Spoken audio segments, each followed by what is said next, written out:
Hi, I am Rosemarie, and this is The Art of Being Human.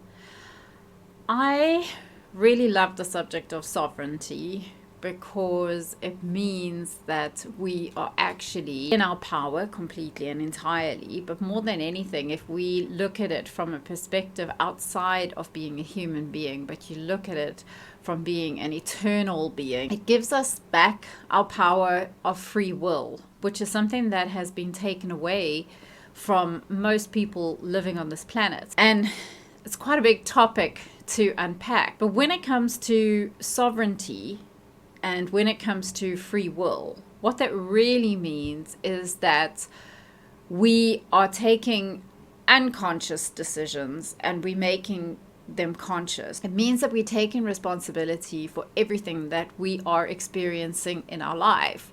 We are no longer at the mercy of anything, not a God, not of destiny, not of other people. When you are sovereign, you take full responsibility for everything that is happening in your life, the stuff that you remember making choices for and the stuff that you don't remember making choices for.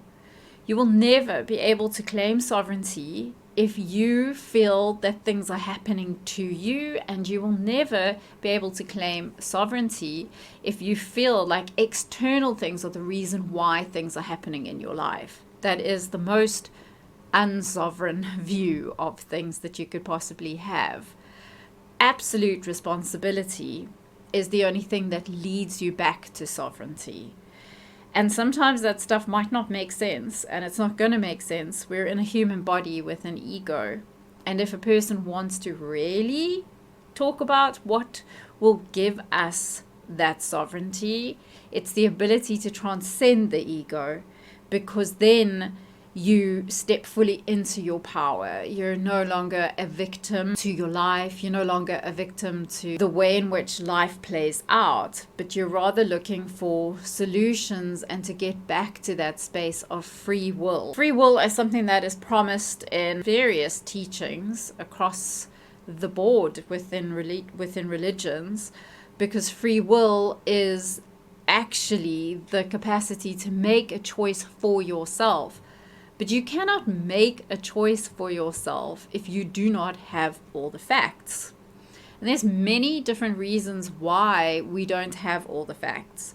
Some of it is because we don't want the facts. We prefer believing the lies and the ideology of something we've created, even if it's so far from the truth, rather than facing the actual truth, because maybe we just don't have the energy inside of us to make the necessary adjustments to be able to actually acknowledge that truth for whatever reason that might be. But the truth is the thing that sets us free. And so we have to be willing to look at all the facts. And realism is a really, really, really powerful thing.